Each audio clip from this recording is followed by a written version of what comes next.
C'est ça le plus grand nez qu'il y a au monde. C'est quand tu vois la main d'Hachem dans ta vie. Quand tu vois Béhémet, la main d'Hachem. Quand tu vois maintenant la présence d'Hachem.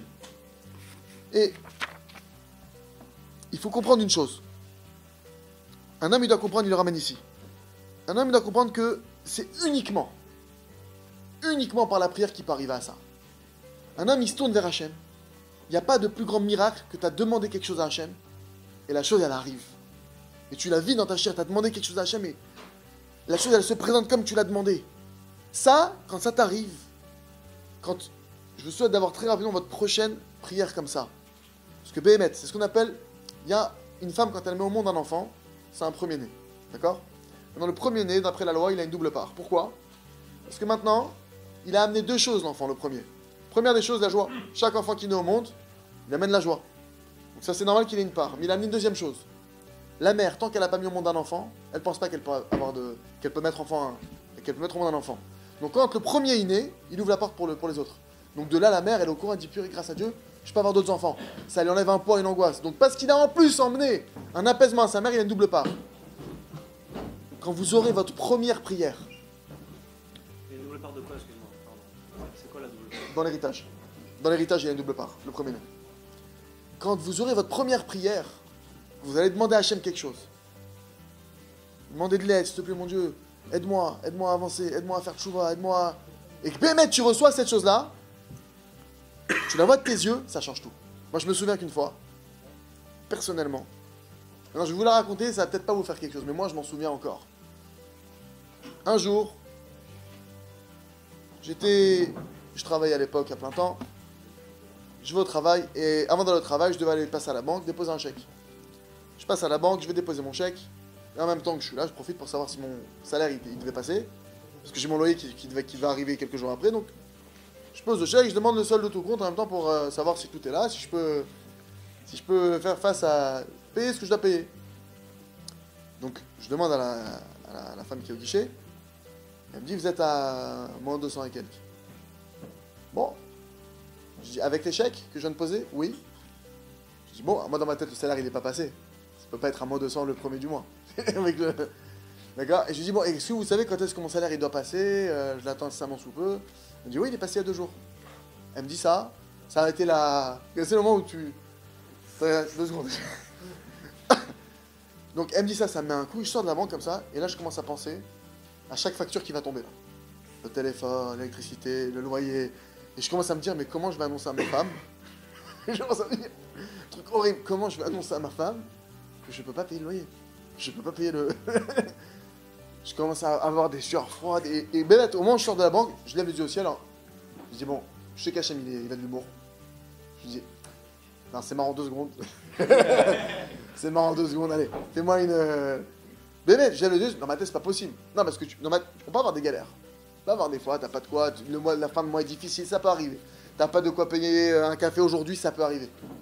T'as payé ton loyer, t'as payé t'es au début du mois, un café je peux plus acheter. Dans ma tête, je me dis, c'est pas possible. J'arrive au travail. J'arrive dans mon bureau et là, j'ai la tête, je peux pas travailler. Parce qu'en plus, je me suis dit, j'ai sauté dans ma tête. Là, je vais travailler. Ce que je vais gagner ce mois-ci, ça va combler le trou du mois d'avant. Mais le mois d'après, je serai encore dans le truc. J'ai dit, c'est fini, j'ai sauté. Je me dis, ça sert plus à rien de...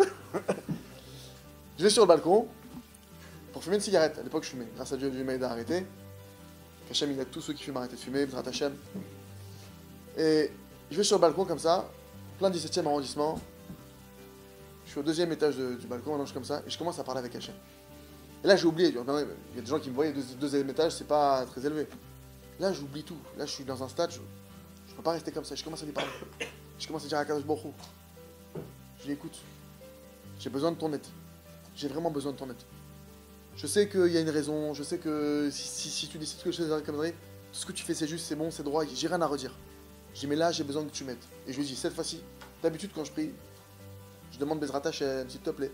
Je dis là Hachem, je demande pas B'ezrat Hachem. Là il faut que tu m'aides tout de suite, je peux pas continuer comme ça. Là c'est impossible. Là je sentais que c'était... Mais non mais j'ai pas dit ça avec Routzpah, j'ai dit comme un fils qui parle à son père. Le père il est multimilliardaire, le fils il a besoin de 100 euros. Tu veux dire, c'est pas... Tu peux pas me laisser comme ça. Là, l'Avdil, Hachem, vous comprenez qu'il a pas de problème d'argent. D'accord? C'est pas 1000 ou 2000 ou 3000 ou j'en sais rien.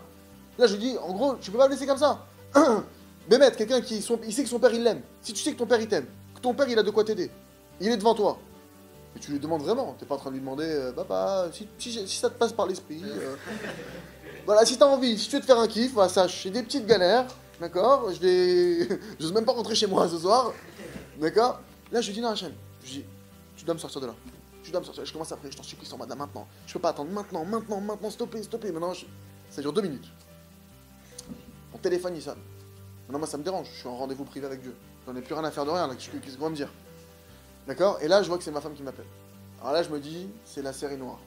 Je me dis, ça y est, là, je vais commencer à enchaîner. Il y a des journées comme ça, je me dis, mais qu'est-ce que j'ai fait de me lever? Tu vois, bah, je me suis dit, là, j'étais à la banque, et c'est possible qu'elle m'appelle, qu'elle me dise, ah, j'ai oublié un truc, il faut que tu ailles chez Tata un truc, il faut peut-être déposer ça, j'ai oublié. Ça sentait la mission qui se rajoutait sur mon truc. Alors je décroche en mode... je décroche quand même, parce que je me dis, bon, on sait jamais. Elle rigole. Alors dans la tête, je me dis, c'est bon, tu t'es enfermé devant la porte, t'es sorti en pyjama, il faut que je revienne t'ouvrir la porte. Maintenant, j'étais dans le 17ème, j'habitais à Saint-Mandé. C'était le truc vraiment l'opposé de Paris. Tout peut arriver. Et elle me dit, on vient de toucher une somme. Pile. Elle me dit, on a touché, à l'époque, 2600 €. C'était suffisant pour... Pendant, imaginez quand même la scène. Je suis en train de demander à Dieu, je peux plus attendre. Je peux pas attendre.